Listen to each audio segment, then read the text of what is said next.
Well, good morning, everybody.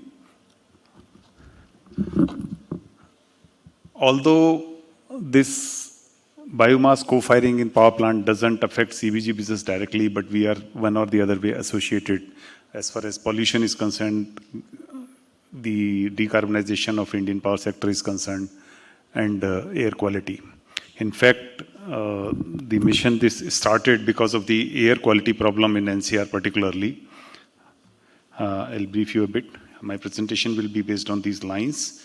We'll talk about some agri residue availability because we are connected directly with the CBG business. At present, everywhere CBG plants are also coming, pellet plants are also coming, but I don't think there is any agency who is keeping the record that what is the resource availability and how many plants are coming up. We are having a present problem because of the aggregation issues, and later probably we'll have the problem because of the non-availability of the biomass in sufficient quantity as much as the plant need. So that is another aspect which we need to see in the coming future. Then biomass use in power generation, how it has grown up, then latest policy provisions, present status, and then gaps and challenges. So this is the status of biomass in the country as per the recent study by ASCI, awarded by Ministry of Power. So we have total generation of almost 903 million metric tons of generation of biomass in the country, out of which 206 remains unutilized, surplus, which we need to use in different ways. It has got different potentials. That is the normative calculations, the two figures you see in the center. The data has been collected with 262 districts with the primary survey and rest the secondary survey. And interactions have been done with around 2,600 farmers and 250 stakeholders. The Samarth mission started with the objective of reducing the air pollution in NCR particularly. NCR, we know that the air becomes stagnant during the month of October, November, and some part of December also. And that is why whatever the stubbles are burning and whatever they are producing, that remains stagnant in the air in this region. As a personal experience, I can tell that once I happened to come from Punjab to this place, the 7-hour journey took me 12 hours just because we were not able to see the road.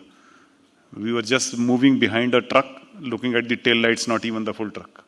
So that used to be the situation, which probably has now improved with the concentrated efforts of all, be it CBG plants or be it the pellet manufacturing and utilization in the power plants. So with that objective, in 2017, an advisory policy was issued by Ministry of Power for consumption of biomass pellets in power plants.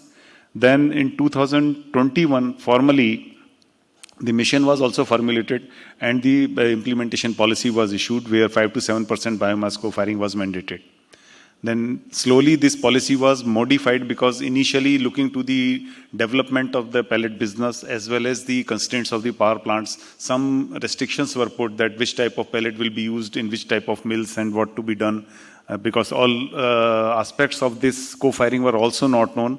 NTPC was doing the experimentation since long. NTPC had the they were the pioneer and promoted this thing. And ultimately, it has led to this level of business and implementation. In May 2023, the bamboo and its products were also added in the category of biomass. In June 2023, modified revised policy came where some mill-based definitions were given that, okay, because biomass can be used in two ways, that is torrefied and non-torrefied form.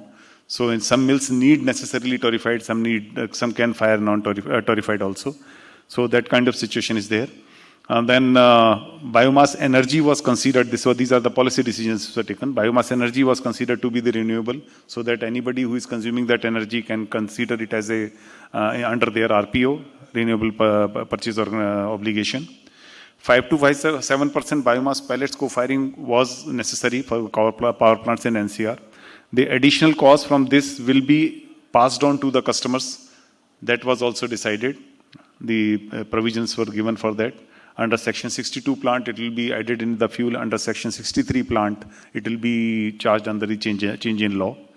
The impact on the energy charge rate will not affect the merit order rating of the power plant. Means the biomass pellets being costlier than coal, the power cost is likely to increase. But while deciding the merit order rating, this burden will not be considered in as far as merit order dispatch is concerned from the power plant, because scheduling is done every day basis, and in that schedule, this cost will not be considered. The current policy, if you look at the comprehensive policy, was issued in the month of November 2025. So it provides the environmental benefits, reducing stubble burning, reducing GHG emissions, supports Swachh Bharat mission. Sectoral benefits are like this: strengthen biomass supply chain, utilize agricultural residue, and MSW was also added in it. The charcoal produced from MSW can also be fired, and that will also be considered renewable as a power plant fuel. It supports farmer income generation, we all know about it. The key mandates which are there according to this policy is that 5% biomass pellets have to be necessarily fired in the plants which are there in NCR region. Means from Delhi within 300 kilometer territory, whatever plants are there, they have to utilize 5% biomass, otherwise there is a penalty imposed on them. Plus 2% additional they have to fire, which can be of either thing. I mean, first 5% will be biomass, but next 2% can be anything, biomass or MSW. But for all India, rest of the India, outside 300 kilometers of NCR, anything can be fired up to 5%, be it torrefied biomass, non-torrefied biomass, or MSW charcoal. So this policy is effective since 25-26. The 5% provision was there. Now this 25-26 and then 26-27, this has become necessary to fire. This is the situation in NCR particularly. If you look at it, the Punjab is having the maximum surplus residue.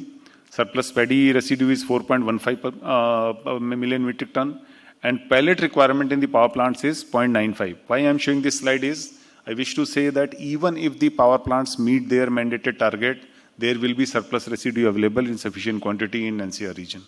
So there, this is the gap which can be fulfilled by the CBG plants or any other thing.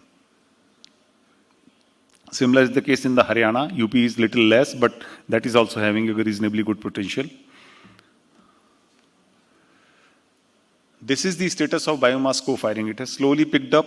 Now, in this year, in NCR region, the total firing, I mean, last financial year, I'm saying, 21 million metric tons, 21 lakh metric ton biomass was utilized, which includes the torrefied and non-torrefied both.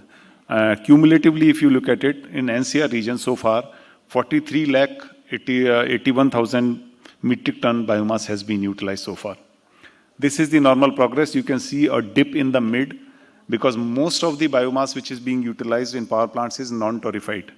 And during the monsoon season, because of the rains, the monsoon affects, the item becomes perishable. Therefore, the people start reducing the co-firing. They also ask the people not to supply sometimes because of the heavy rains. Otherwise, it cannot be fired if it becomes wet, and it will be rotten also. So that is why you always see a dip in the month of, say, July to September at least. And then it picks up and ultimately reaches. But you can see that year by year percentages are increasing. And this year also, the data is up to, I think, 15th of June. You can see the percentage level is quite reasonably good. And we are likely to achieve our 7% target this year. This is the condition all over India. See, cumulatively, we are finding here all over India, we have used 61 lakhs, out of which 43 lakhs is in NCR only. So, having the higher cost of the biomass pellets in comparison to coal and the troubles associated, because additional efforts have to be done. In rest of the India, since environmental compensation penalty is not there, people are a bit reluctant to use. Total 75 plants in the country have so far fired this biomass pellets once at least. Out of them, 22 belong to NTPC, and mostly NTPC plants are only continuing. The rest of them are seldomly doing it, or rather sporadically, I should say.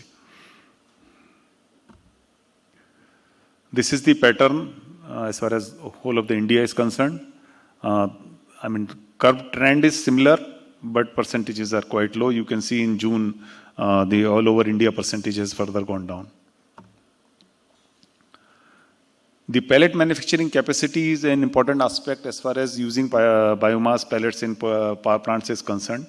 You can see the capacity which has increased from April 25 to 26. You can see the graph. It was almost 1.5 times it has become in 1 year, because people who are in this business find it very, very lucrative, and this industry has come up in a good manner.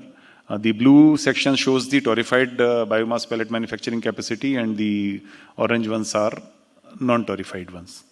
The torrefied capacity is lower because the demand is lower. Only 4 plants have so far decided to fire the torrefied biomass pellets. Rest are firing non-torrefied biomass, so capacity is less. If we consider the 80% capacity utilization of the installed capacity, then around 3057 TPD capacity is there.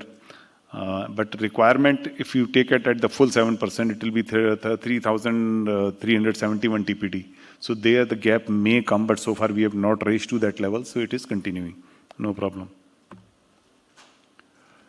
Environmental compensation which has been imposed in NCR region in 2024-25, the plants were required to fire at least 3%. And from 25-26 onwards, they are required to fire minimum 5%. And the penalty is if you fire 5% or more, it is 0. But as you go 1% down, this 1 paisa per unit cost penalty is also there. So that's how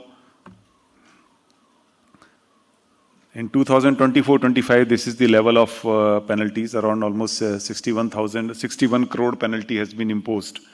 And then power plants have waken up. So in 25-26, because of some constraints, some plants could not achieve. But out of 11 who fired, 7 have achieved their targets. These are the challenges which we have to see in the time to come. 100% aggregation is not done. See, aggregation is one part where the stubble will not be burnt if aggregation is 100%.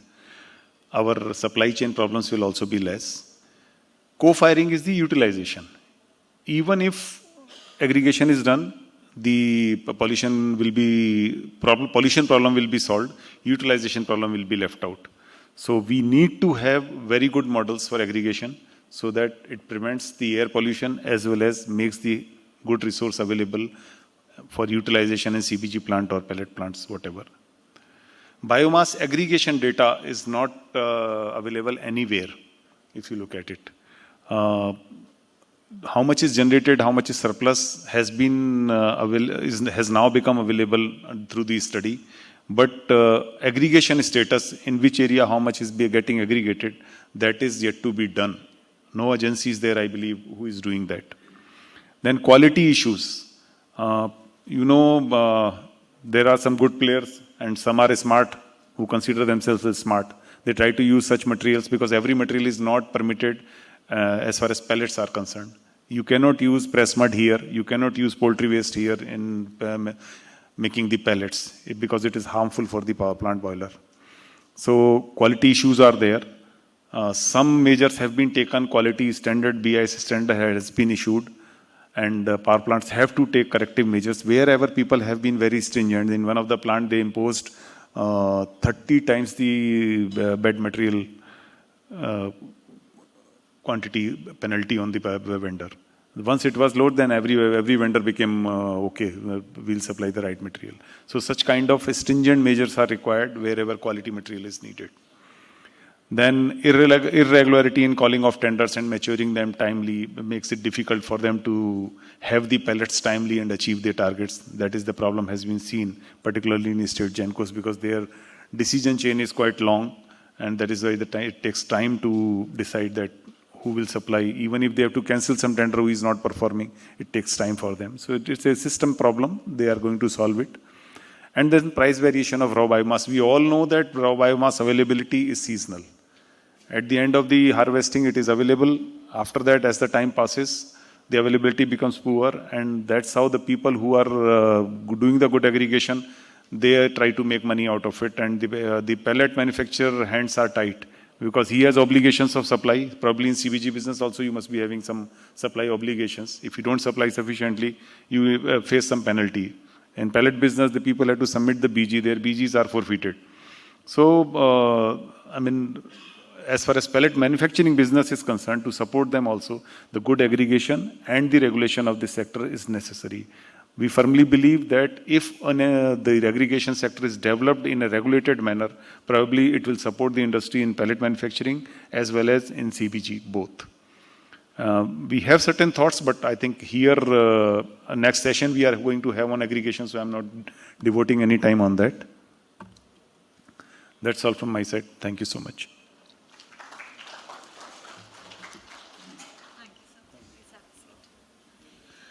Thank you so much, Mr. Agarwal. And before we come to the Q&A, I just wanted to ask Dr. Sharma if you have anything to add, or if you have any quick 1 or 2 minute remarks to make about what your agency does. Yes, I think it would be useful. Yes. It was not taking much of your time. But I think it will be good. Yes, I think. So, first of all, thank you to Renewable Watch and the other associations who are actually holding this event. In fact, I saw yesterday I was here, there were 2 events happening on CBG. And I was surprised that in the same hotel you are having 2 events. So, of course, maybe there's more importance being given to CBG. But my message to the organizers on both sides was, please avoid this duplication and build synergy.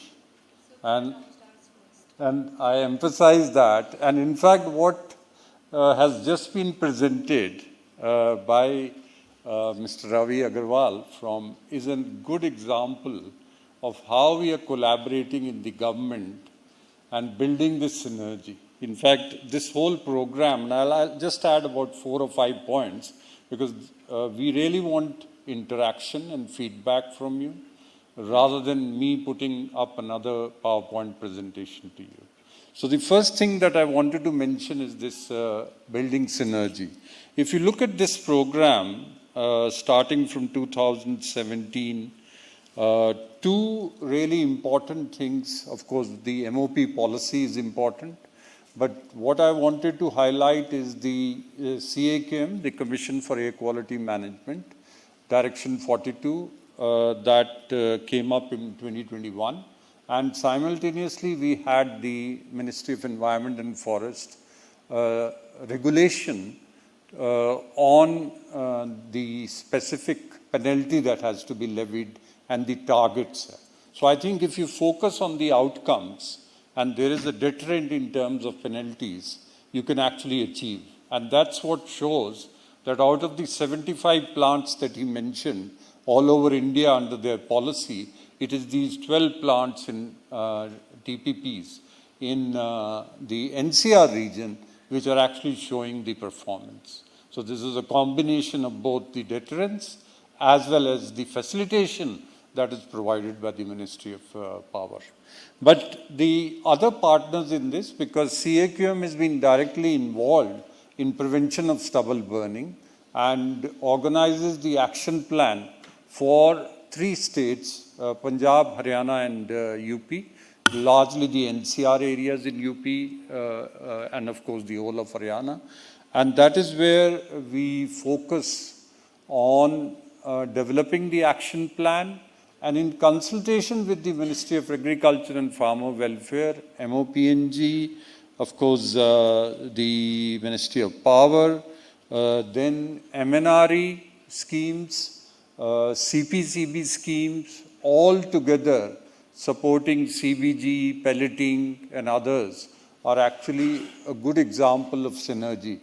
It looks from the outside a very challenging task, but over the last 5 years, I've seen tremendous progress in this by visiting each of the 12 plants along with the ministry and seeing what are the bottlenecks and the problems that are happening on the ground and how we can sort them out in consultation with the respective state governments and ensure that we are meeting our endpoint targets and also moving. So I would actually put this as a very successful collaboration of MOP and CAQM, including regulatory compliance.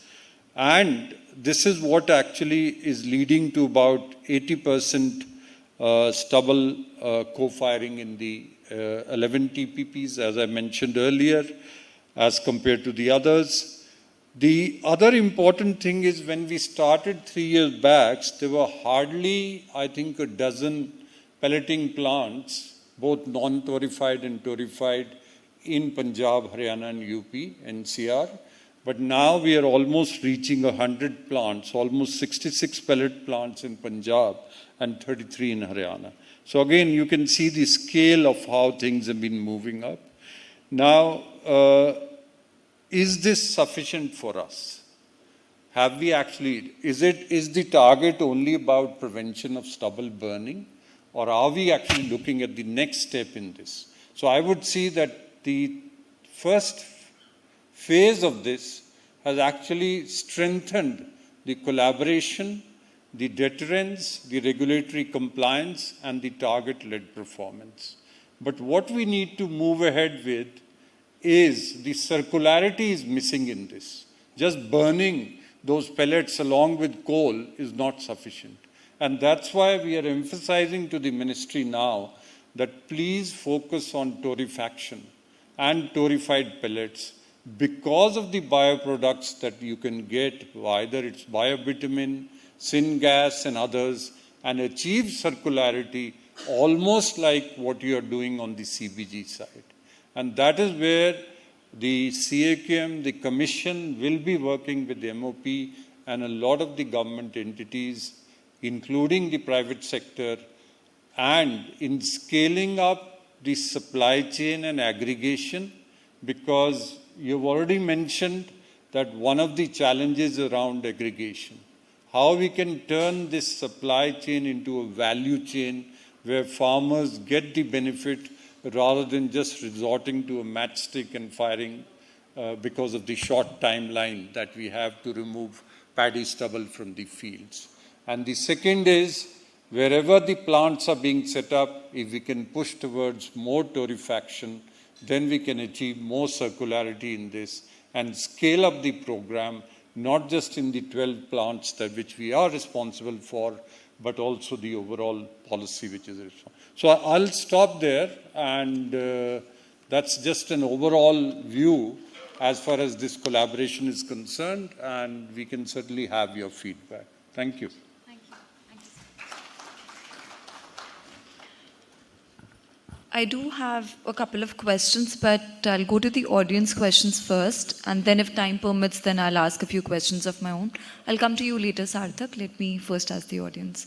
Yes, I think you had a question? Yes, please. Thanks, Mr. Ravi. It was an excellent presentation. In fact, it was very valuable in terms of information. So as you yourself were presenting that the utilization in other parts of India, other than NCR, seems to be low. Is there a policy that's going to make it mandatory even in other places? And by when will that also be mandatory? Thank you. Hello? See, penalty is not solution of everything. Penalty is necessary as a deterrence, but when you invite the deterrence, that means we are not behaving responsibly. See, if, I can just tell you a simple example. At one place in a milk booth, they happen to keep a box and remove the person. That you put the money here and take the milk. Packets are also there. But if you do in the area where people are not responsible enough, they will take the box also and the milk also. Right? But where this was implemented, they reduced the cost of the milk equivalent to the salary of that person. So it is behaving responsibly. People are being motivated, they are being facilitated. Whatever is needed is being given.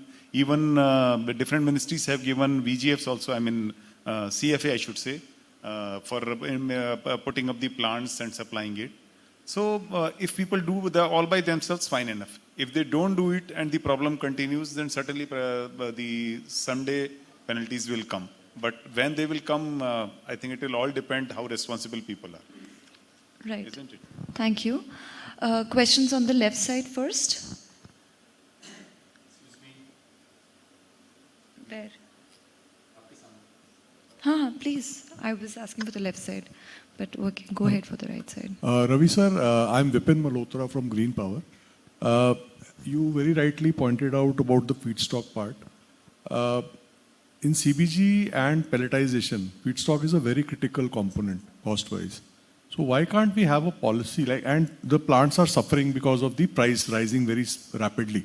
Like paddy straw, which was actually being paid to lift from the field earlier, is now not available at 4 rupees, 5 rupees also. So why don't we have a policy to ensure, because sustainability of these plants, every time the plant is asking for a hike in price of the gas, and viability is like the natural gas pricing is also there, reference pricing is there. So it is creating a loop where we are not, the viability of the plants is not coming up. So why don't we do something about the pricing part of the feedstock?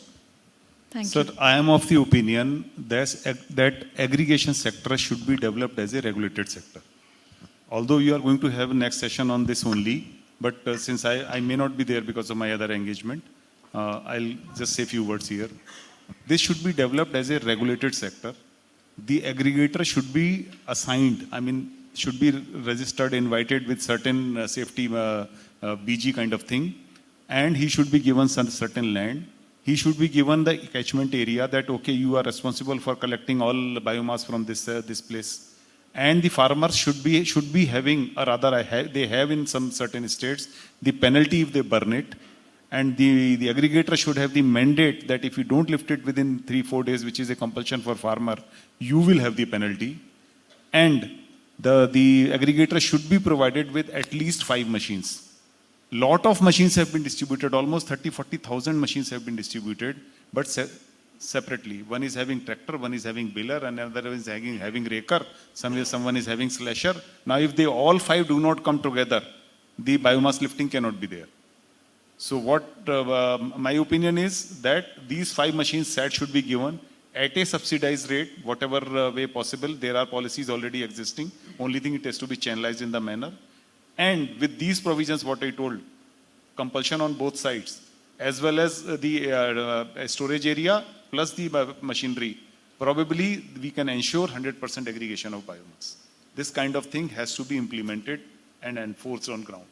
Right. Thank you. Yes. The next question, please, sir. Yes. Yeah, my name is Naveen Moga from Grassroot Energies. My question to Mr. Ravi Prakash ji. Very good presentation and very important to us.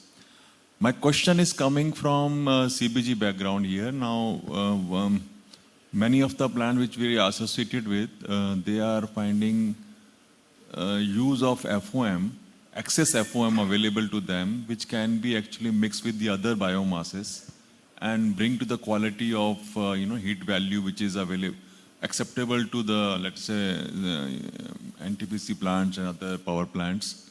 So my question is whether using that FOM would be considered as utilization of a industrial waste category, or it will be acceptable to the power plants? We had tried to investigate in that possibility. We had asked one of the institution who are enable accredited to test the FOM available, dry FOM available from the various sources, 3 different sources. And in all of them, it was found, first thing is sulfur was very high, number 1. Second thing, ash content was very high. Third thing is the grindability was very, very poor. So in pulverized coal power plant, grindability is one of the essential parts. Otherwise, the unburnt carbon, you will send it to the boiler, but it will not be burnt and it will be going out with the ash. So looking to that, as such in the non-torrefied form, it cannot be used. Because using them will not be fruitful for anybody. You will make the pellet, you will burn it, but ultimately if it goes majority with the ash, there is no point. And ash quality will also deteriorate, then ash utilization will become a problem. So it is better to do the torrefaction as sir was telling, do the pyrolysis rather, I would say, collect the liquid out of it, because we found that those samples were also having very high volatile matter, almost 40% to 60%. So that will come out, and then the whatever char will be there, it will be either can be used as biocarbon, biochar in the fields, or the liquid fraction which will come out that you can sell in the market. And for that possibility was only I was asking Mr. Devekar. So if that is done, then you gain the money out of it, your CBG plant becomes viable, and 100% of the thing is utilized. And whatever input is there, because FOM, as you are seeing, it is plenty available, then the cost also will not be difficult time to manage it. At present, I find that many people are giving free of cost to the farmers. So they can give it free of cost to the pyrolyzing plant also. Right. Yes, thank you. Yes, the next question, please. Please to him, yes, yes. I'm Hanumant Rawat from Uttarakhand government. Sir, can you be a little louder? I'm Hanumant Rawat from Uttarakhand government. Question to Sarmaji. You said that the more torrefication is the fantastic tool for the circularity, no? If it is so, then what is holding it back? What are the specific reasons in the current situation that is holding it back? Thank you for that question, sir. So I think it is important to look at it from a larger perspective. First of all, the whole idea is that there should be a two-track approach as far as the stubble is concerned. So there's an in situ approach and there's an ex situ approach. And this part that you're looking at is the ex situ approach where pelletization and other things are happening. But there is simultaneous effort going on in the in situ approach, which is also related to all the machinery and other things that are being provided by the Ministry of Agriculture and Farmer Welfare. And states are asked to actually start plotting the farmers, the fields and the machines together. So at that local level, that participation really needs to happen. Now, if you look at the ex situ side, then within the ex situ side, one of the options is co-firing. But then the co-firing is also dependent on the type of thermal power plant boilers that you have. You cannot prescribe torrefied for each of those boilers, given that these plants have been set up from quite some time and they are serving the energy security needs of the region.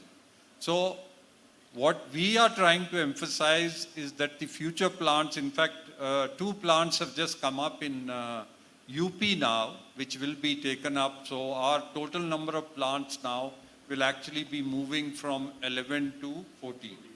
So those 2 plants actually will be fully doing the torrefied pellets. And so that, and in fact, the interest on torrefied pellets, as you started talking about syngas and, biobitumen with this whole West Asia crisis, there was a lot of interest in this.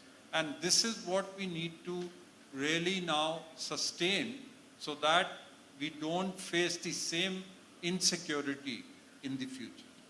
So I hope I've answered your question. Thank you. Yes. I can add a bit in this. Sure. The point is the torrefied pellets are costlier. So nobody wants to take it. So because power cost, nobody wants to increase.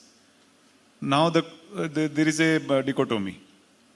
You will first make them cheaper, then everybody will use. Or once the demand comes, then you will make them, then the circular economy will come and then it will become cheaper. What to happen first? So this thing is holding it. Someone has to venture in and find that, yes, I can supply it at a very low cost, almost equivalent to coal cost or little higher than that. Then it will become a thing without affecting the power cost, available for everybody. Right. Are you getting my point, sir? Thank you. So what to do first? That is what is holding. Thank you. Mr.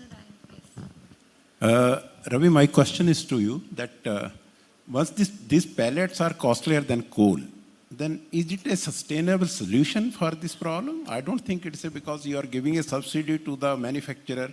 Till the time you are giving that subsidy, they are supplying to you. But no private player will use that because it's costlier than coal. It doesn't make economic sense. So you are absolutely right. it is not economical as of now. But what sir said, once you go for the circular economy, I mean, you do the torrefaction or pyrolysis of it, whatever oil, tar, char or vinegar, whatever is generated, you sell it out, then the char will be cheaper, it will be almost equivalent to the coal.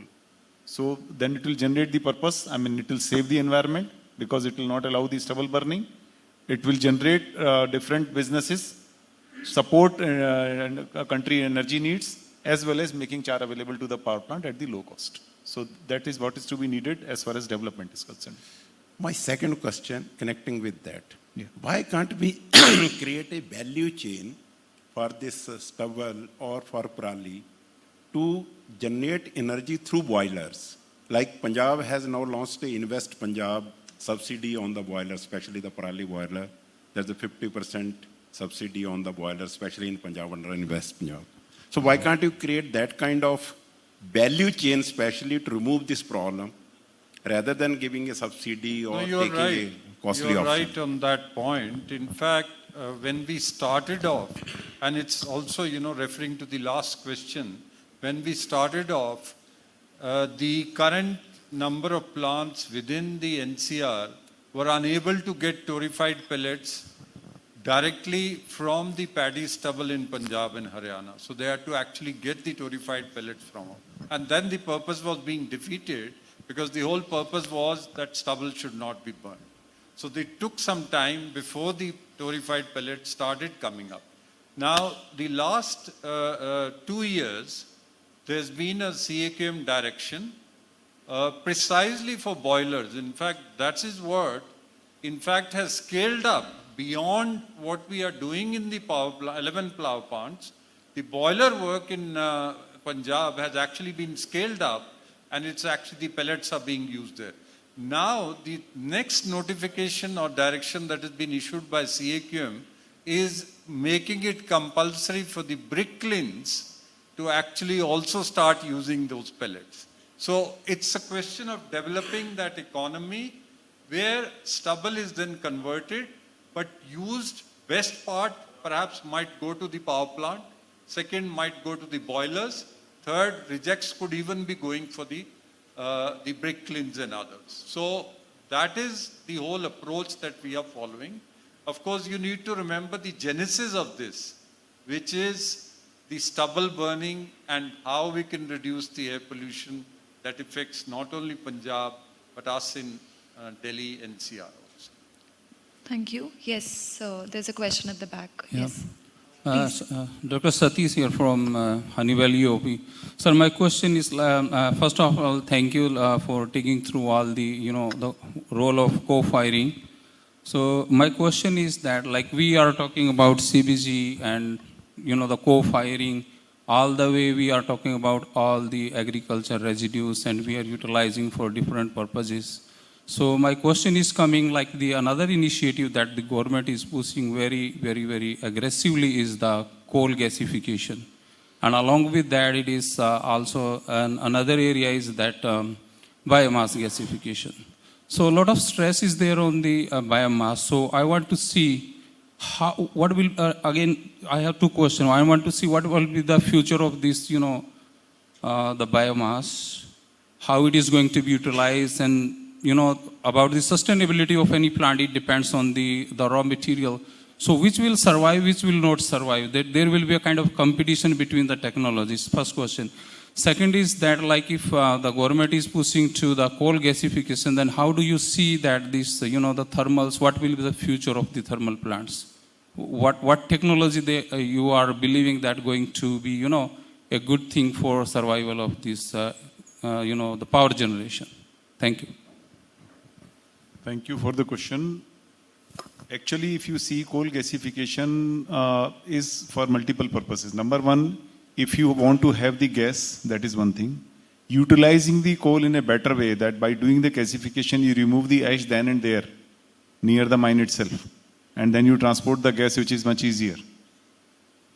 Country mein gas is in the scarcity. Power gas plants are not getting sufficient gas at the cheaper price.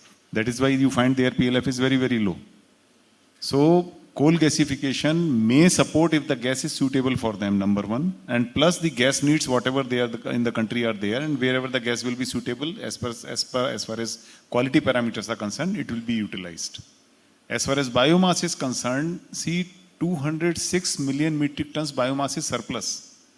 Here, jungle biomass not taken, which is like say pines which are collected from jungle. The oil seed cakes, which are in huge quantity, they are not considered. The rice husk, which is available in huge quantity, in lakhs of tons, it is not considered. You can see the potential, how far it is going. So it is having a very, very high potential. Only thing is, it is an emerging field. Right technology has to come up. And wherever you are capturing all the parameters, means solid, liquid, gas components of it, and then utilizing it, that will only survive. Because ultimately it is the market force. Whatever is best, least costly, and not affecting the environment, that only will survive, obviously. I hope I am able to answer your question. Thank you. Your question was quite broad. We'll go to the next question. Yes, Sarthak. Yes, I'm Sarthak from Renewable Watch, and my question is for Mr. Sharma. So recently, CAQM had issued show cause notices to 6 TPPs with around 600 million of environmental compensation.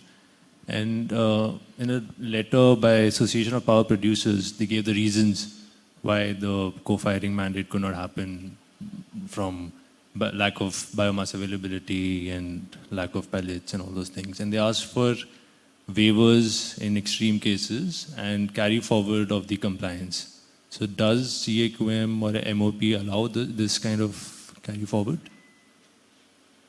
Okay, thank you. So, It's on, sir. it's working. Okay. Thank you for this question. As far as the whole stipulation of the environmental compensation is concerned, given that we have specific targets against the environmental regulation, it is important to ensure that, and because we are monitoring these plants on a regular basis, almost on a monthly basis, that the record is being maintained. It is important to ensure that the targets are being met, and wherever targets were not met, despite all the efforts that were being made, I think there is a committee that we have with the Ministry of Power, CPCB and CAQM, which is looking at relaxation to some of the plants on this issue.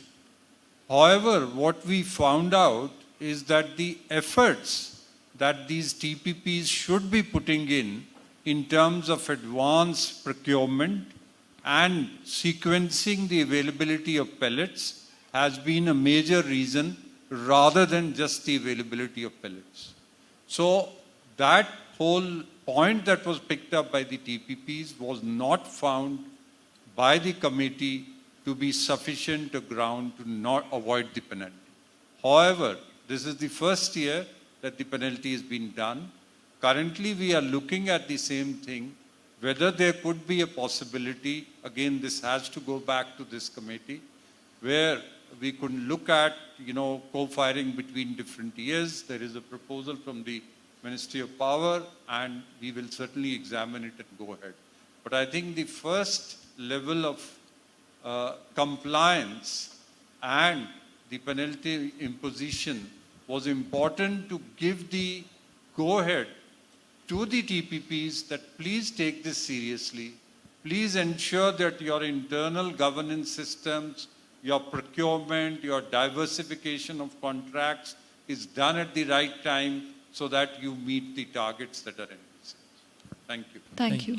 The last question, Sarthak, after that we'll end. All right. Yes, my last question is from a broader air pollution perspective. And when we talk to think tanks and other stakeholders, one of the key challenges is that policies are there, several measures, the guidelines are there. But the problem of low utilization of funds is what stakeholders talk about. And in fact, when you see the PRAN portal, you see that there is low utilization of funds. So what is your perspective on that? What is the main reason for this, and what can be done so that all these cities spend what they have allocated? Okay, so going to the broader pollution issue, as you know that CAQM works multi-sectorally, multidisciplinary and cross-jurisdictional. Means, covering both Punjab, Haryana, Delhi NCR and UP NCR, plus the adjoining areas, that the mandate that we have. Now, in terms of the specific implementers on the ground, the weaker capacity of the urban, so who is actually going to manage the waste and the related air pollution for waste management, waste burning, industries on the ground, if you look at road dust issues, if you look at, issues around transport and all, a lot of these issues are down to the enforcement by the urban local bodies. And that's where the weak capacity is.